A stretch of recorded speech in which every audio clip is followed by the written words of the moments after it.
Olá, meus amigos da Rádio Espiritismo BH.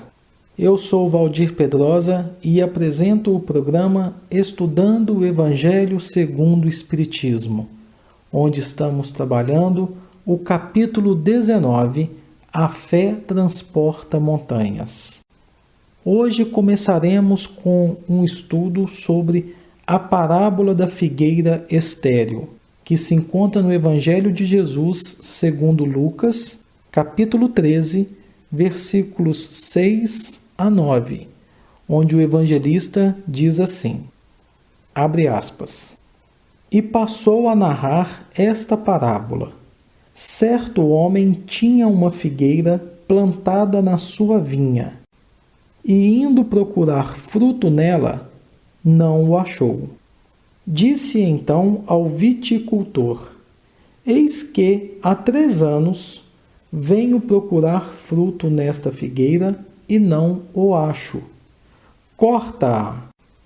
Para que ocupa ela ainda a terra inutilmente? Respondeu-lhe ele, Senhor, deixa-a este ano ainda, até que eu cave em derredor e lhe deite estrume. E se no futuro der fruto, bem, mas se não, cortá-la-ás. Fecha aspas. Meus amigos, com a ajuda de Caibar Schutel, no livro Parábolas e Ensinos de Jesus, aprendemos que na Palestina era comum plantar outras árvores nos vinhedos, a fim de bem aproveitar o terreno, fazendo-o produzir o máximo. Aqui temos uma figueira plantada na vinha. Tanto a vinha quanto a figueira representam, em várias passagens do Evangelho, o povo de Israel. A figueira simboliza aqui o judaísmo, a antiga religião dos hebreus, eivada de ritualismos, de encenações, apegada às vãs tradições profundamente alicerçadas em coisas materiais. Esta religião, divorciada das coisas espirituais, não produzia por isto os frutos esperados, estando condenada à esterilidade. O judaísmo naquela época estava cheio de mercantilismo, tanto é que, após o episódio da figueira que secou, Jesus expulsou vendilhões do templo de Jerusalém. João Batista, em Mateus capítulo 3, versículo 10, dizia que já está posto o machado à raiz das árvores. Toda árvore, pois, que não produz bom fruto, é cortada e lançada ao fogo.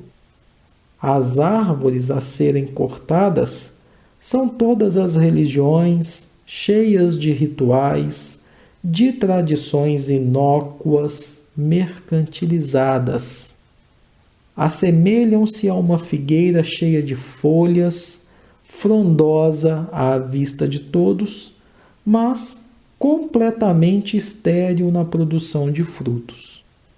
O benfeitor espiritual Emmanuel diz que árvore alguma será conhecida ou amada pelas aparências exteriores, mas sim pelos seus frutos, pela sua utilidade, pela sua produção. Já vimos na semana anterior que o figo não é uma fruta, é uma flor inclusa, isso é uma flor fechada em si mesma.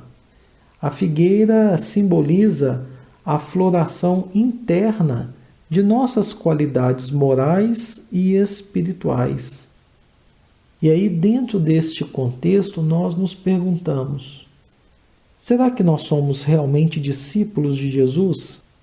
Ou ainda somos apenas como a figueira que secou, como a figueira estéril? Temos muitas folhas que representam simplesmente a teoria, o conhecimento doutrinário, o conhecimento evangélico não aplicado, ou já temos realmente figos, ou seja, frutos, obras para apresentar? No caso da figueira que secou, a lição é que, independente da época, nós precisamos produzir bons frutos. Temos que alimentar espiritualmente as pessoas de acordo com as suas necessidades e quando elas precisam, não quando queremos. Aqui a lição é um pouco diferente. Mesmo não estando num ambiente mais propício, a figueira estava no meio de uma vinha, ela deveria produzir, segundo Jesus. Quer dizer que nós não podemos dar desculpa de que não fazemos o bem porque estamos nessa ou naquela condição menos favorável. Isso não é justificativa. De acordo com o Evangelho, onde quer que estivermos, nós podemos e devemos fazer o bem na medida das nossas condições. Como é que seremos conhecidos ou reconhecidos como discípulos de Jesus? Ora, o Mestre diz que é por muito se amarem que se reconhecerão os meus discípulos, que é pelos frutos que nós os conheceremos. Se somos discípulos de Jesus, que frutos estamos oferecendo ao nosso próximo, ao nosso semelhante? Qual é o alimento espiritual que parte de nós?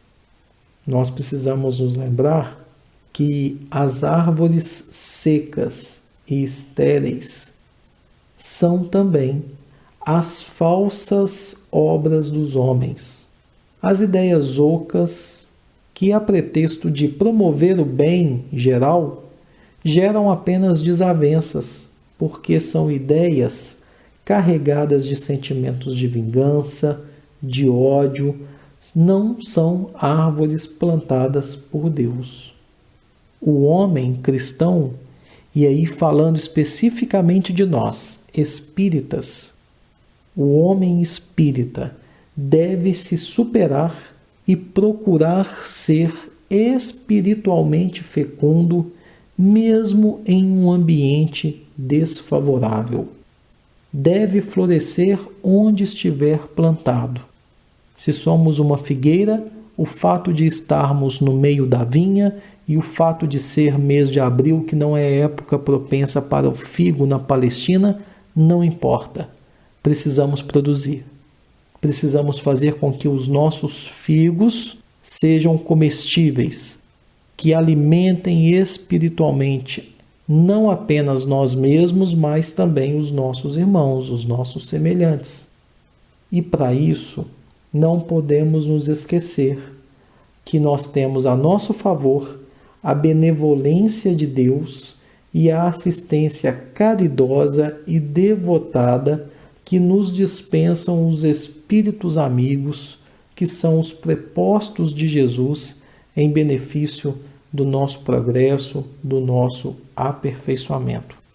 Por isso, meus irmãos, Jesus é o agricultor benévolo e paciente. E nós, infelizmente, somos a figueira estéril ou a figueira que secou, quando, rebeldes às inspirações dos bons espíritos, não produzimos bons frutos. E vejam, meus amigos, como que é interessante essa questão de fé em Deus. Antes de Jesus, antes do Cristo, profetas e guerreiros asseveravam agir em nome da fé em Deus. Moisés, mesmo venerável pela fidelidade e pela justiça, não hesitava na aplicação da ira, admitindo representar Deus. Josué presumia proclamar-lhe a grandeza com bandeiras sanguinolentas, ao submeter populações inermes além do Rio Jordão. Davi supunha dignificar Deus quando conquistou a montanha de Sião à custa do pranto das viúvas e dos órfãos. Salomão acreditava reverenciar Deus ao consumir a existência de numerosos servidores, amontoando madeiras e metais preciosos na construção do templo famoso que lhe guardou a memória. E todos nós, em várias reencarnações, temos pretendido honorificar a fé em Deus, fomentando guerras e espoliando os semelhantes, através das crises de fanatismo e das orgias de ouro. O Espiritismo, porém, nos revela Jesus abraçando o serviço espontâneo à humanidade como sendo a tradução da própria fé. Embora livre, transfigurou-se em servidor da comunidade, estendendo mais imediata assistência aos que se colocavam na última plana da escala social. Sem nenhum juramento que o obrigasse a tratar dos enfermos, amparou os doentes com extremada solicitude. Não envergava toga de juiz e patrocinou a causa dos deserdados. Distante de qualquer compromisso na paternidade física, chamou a si as criancinhas. Fora de todos os vínculos da política, ensinou o acatamento às autoridades constituídas. Profundamente franco, era humilde em excesso com os ignorantes e com os fracos. E profundamente humilde, era franco, tanto quanto se pode ser, com todos aqueles que conheciam as próprias responsabilidades à frente dos preceitos divinos, fugindo de respeitá-los. Jesus passou no mundo, meus amigos, abençoando e consolando, esclarecendo e servindo, mas preferiu morrer a tisnar o mandato de amor e verdade que o jungia aos desígnios do Eterno Pai.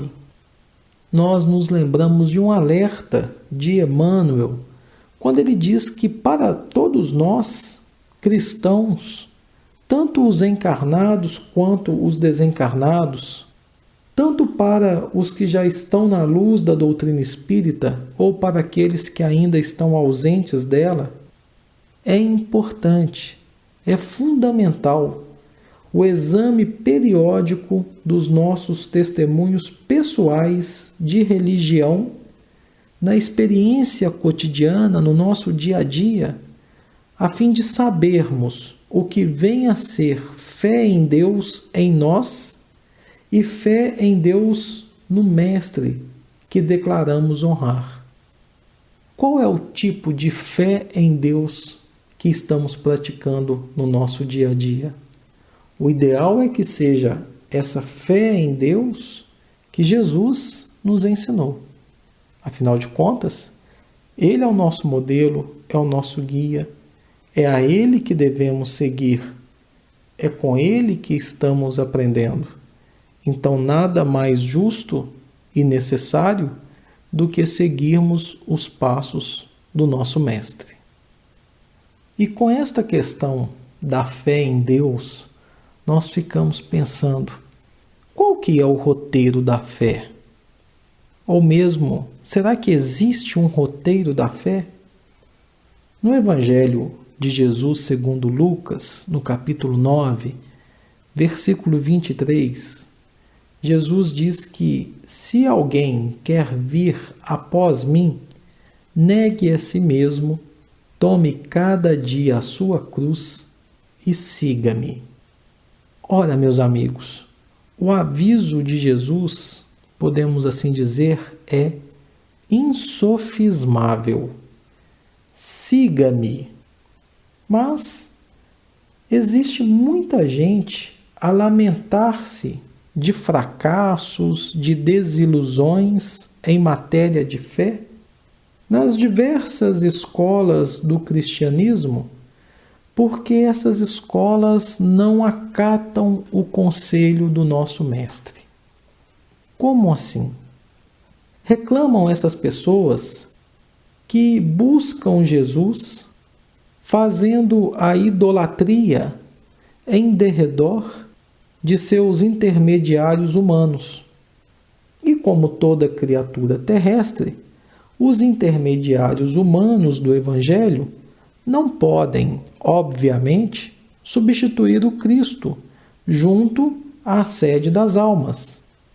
Temos o padre católico, caridoso e sincero, contudo, ele é humano e por isso é incapaz de oferecer a santidade perfeita. Temos o pastor da Igreja Reformada, atento e nobre, mas inabilitado à demonstração de todas as virtudes, porque ele também é humano, é falível.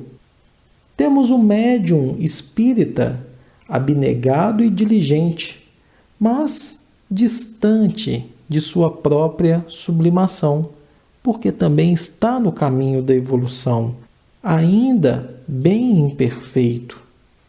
Temos também doutrinadores, comentaristas, companheiros, familiares, uma série de pessoas afeiçoadas ao estudo e também excelentes amigos, mas ainda longe da integração com Jesus. E quase sempre, aqueles que os acompanham, na suposição de buscarem o Cristo, ante os mínimos erros a que se arrojam por força da invigilância ou até mesmo da inexperiência, retiram-se apressados do serviço espiritual, alegando desapontamento e amargura. Não podemos confundir o mensageiro com a mensagem. A mensagem é pura, é simplesmente magnífica, é perfeita. O mensageiro ainda está vinculado aos grilhões da ignorância, ainda está vinculado aos seus erros de passado, está progredindo, está aperfeiçoando com dificuldade, com esforço, com perseverança, mas ele ainda é falível. O convite do Senhor, podemos perceber, não deixa margem à dúvida. Siga-me. Jesus não desconhecia que todos nós, tanto os espíritos encarnados quanto os desencarnados, que suspiramos pela comunhão com Ele, somos portadores de cicatrizes, de aflições, de sofrimentos, de dívidas, defeitos, muitas vezes escabrosos. Daí o Cristo nos recomendar: se alguém quer vir após mim, negue a si mesmo, tome cada dia a sua cruz e siga-me. Então, meu irmão, se você que está me ouvindo aí agora, se você se dispõe a encontrar o Senhor para a edificação da sua felicidade, da sua paz, renuncia com total desassombro às bagatelas, às felicidades da estrada. Suporta, mas suporta corajosamente as consequências dos seus atos de ontem e de hoje e procura Jesus como divino modelo, como seu guia. Não podemos nos esquecer, amigos, que há muita diferença entre seguir o Cristo e seguir os cristãos. E na epístola de Paulo aos Romanos, no capítulo 1, versículo 17, o grande apóstolo dos gentios diz que o justo viverá pela fé. Como é que podemos entender esse ensinamento de Paulo? Ora, não são poucos os aprendizes que interpretaram erradamente essa assertiva. supuseram que viver pela fé seria executar rigorosamente as cerimônias exteriores dos cultos religiosos, frequentar os templos, harmonizar-se com os sacerdotes, respeitar a simbologia sectária. Tudo isso indicariam a presença do homem justo. Mas nem sempre vemos o bom ritualista aliado ao bom homem. Existem pessoas que fazem tudo isso em seus respectivos ambientes religiosos e que, na sua vida, no dia a dia, demonstram um comportamento completamente ao contrário das lições de Jesus. Antes de tudo, é necessário ser criatura de Deus em todas as circunstâncias da existência. Paulo de Tarso queria dizer que o justo será sempre fiel, viverá de modo invariável na verdadeira fidelidade ao Pai que está nos céus. Os dias hoje são risonhos e tranquilos? Ora, tenhamos então boa memória e não desdenhemos a moderação. Mas os dias são escuros, são tristes? Vamos então confiar em Deus, sem cuja permissão a tempestade não desabaria. O que quer dizer que tudo o que acontece em nossas vidas, mesmo que num primeiro momento não conseguimos compreender, tem um motivo justo, tem uma causa, uma necessidade, e não aconteceria se não nos fosse útil e necessário, e não aconteceria sem a permissão do nosso Pai. Veio o abandono do mundo? Fique tranquilo, meu irmão, porque o Pai jamais nos abandona. Chegaram as enfermidades, os desenganos, a ingratidão e até mesmo a morte? Eles são todos bons amigos. É estranho dizer isso, não é?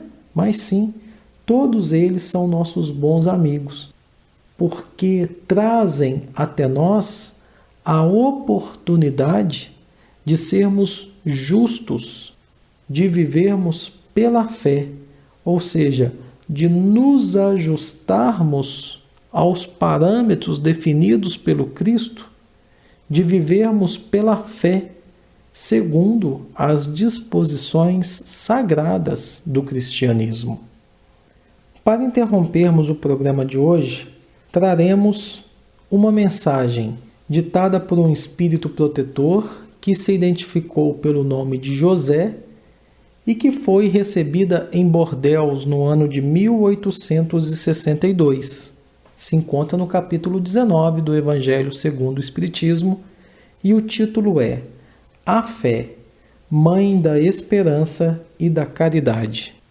E José diz assim, abre aspas, para ser proveitosa, a fé tem de ser ativa, não deve entorpecer-se. Mãe de todas as virtudes que conduzem a Deus, cumpre-lhe velar atentamente pelo desenvolvimento dos filhos que gerou. A esperança e a caridade são corolários da fé e formam com esta uma trindade inseparável. Pregai pelo exemplo da vossa fé para a incutirdes nos homens. Pregai pelo exemplo das vossas obras para lhe demonstrardes o merecimento da fé. Pregai pela vossa esperança firme para lhes dardes a ver a confiança que fortifica e põe a criatura em condições de enfrentar todas as vicissitudes da vida.